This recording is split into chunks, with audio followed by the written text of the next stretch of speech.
Hi, everybody. Good morning. I am hopping on here today to share some fan fiction I've been working on about Friends for some feedback. So, this story takes place during season 8 after Rachel and Ross have Emma. And to start off, I just want to say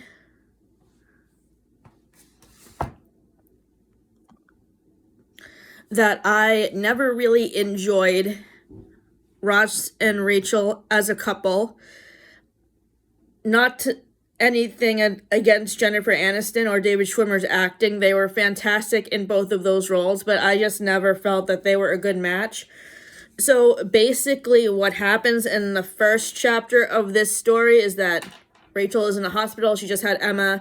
It takes place after Janice. Basically, Janice is the woman who's like the girl who's constantly after Chandler, even after Monica and Chandler get married.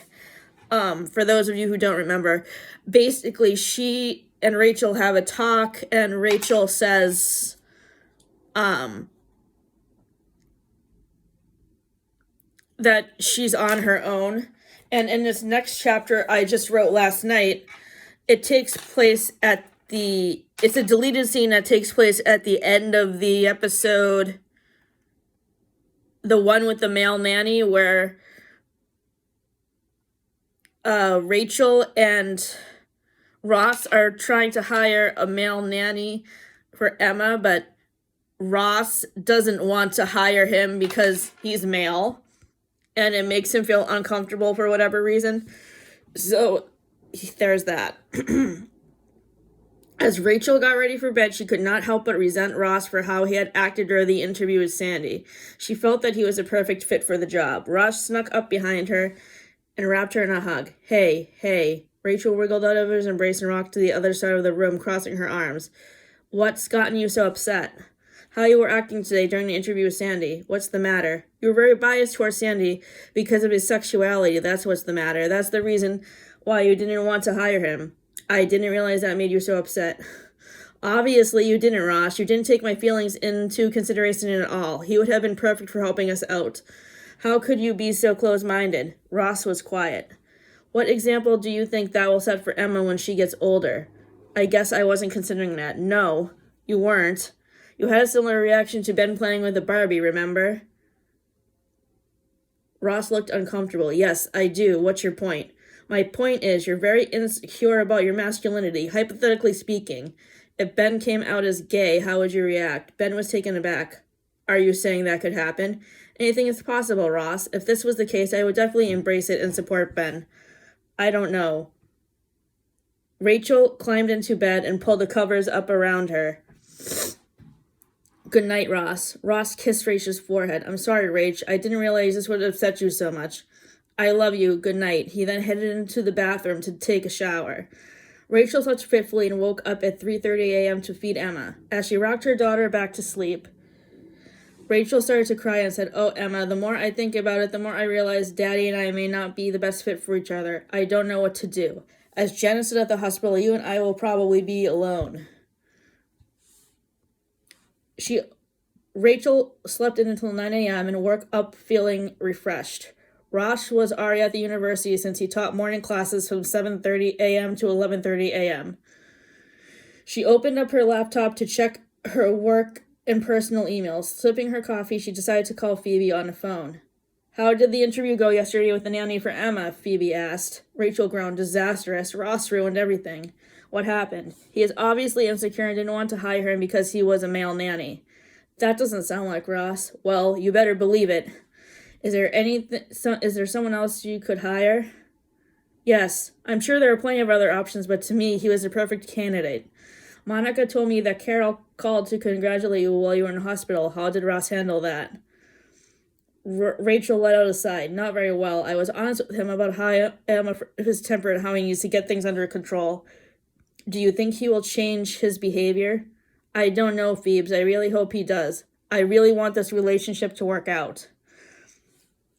The second fan fiction is called Admittance, And it's about Judy and Jack Geller and how they have a talk after Thanksgiving dinner about how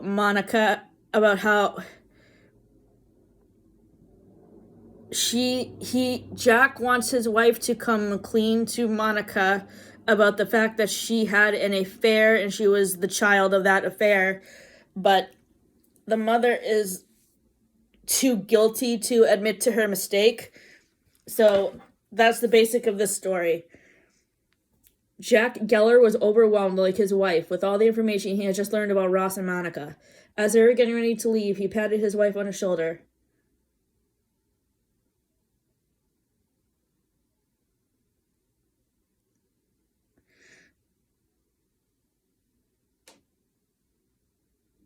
We need to talk. His wife nodded. They went into Monica's bedroom and shut the door behind them. His wife nodded.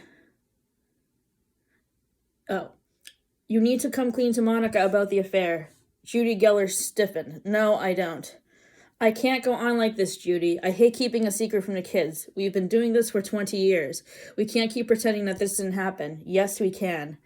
Jack Geller raised his voice slightly. No, we absolutely can't. Can't you see what this is doing to our family? That doesn't hurt our relationship with Monica, Jack.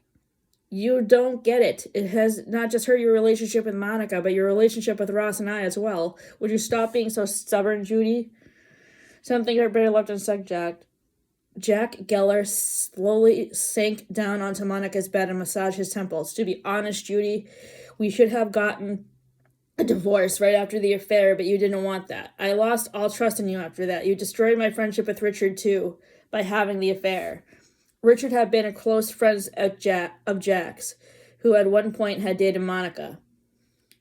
And Richard in the show, for those of you who do not remember the episodes where Monica dated Richard, he was played by Tom Selleck from Magnum P.I.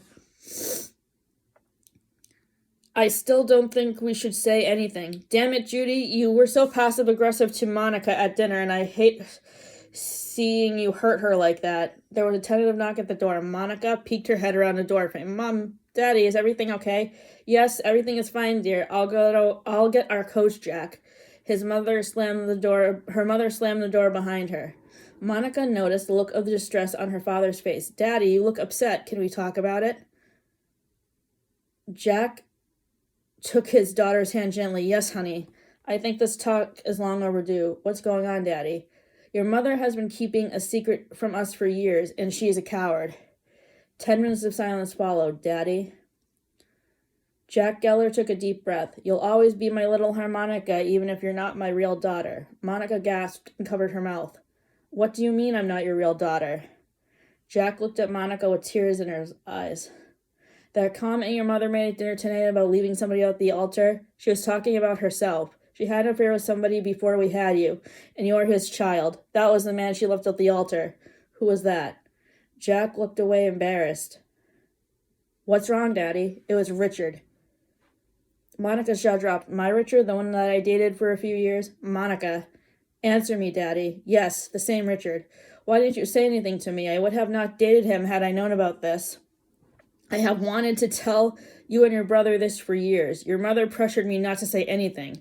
I should have divorced her long ago. Trust me, I will always love you and Ross. Your mother, on the other hand, I am not so sure if she still loves the three of us based on all that has happened.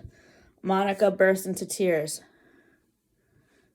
I love you too, Daddy. Thank you for being honest with me about this. Jack Geller had never felt so much relief as he did at that moment. He rocked Monica back and forth like he did when she was younger. Everything will be all right, harmonica, he said, kissing her forehead softly. I hope you are right, she whispered. There was a knock at the door. Jack, I'm ready to go, his wife said. Monica looked at her mother with fresh tears gathering at the edges of her eyes. How could you be so dishonest, not just me, but Daddy and Ross for so many years, Mom? I don't know what you're talking about, Monica. Yes, you do. Stop denying it. I love you, Monica. It's hard to believe that after what I've just been told. Your father is lying to you. I hate you, Mom. You don't mean that. Monica turned away. I think I do, actually. It will take me a while to forgive you for what you did, and when Ross eventually finds out, it will take him a while to forgive you too. Get out of here, Mom.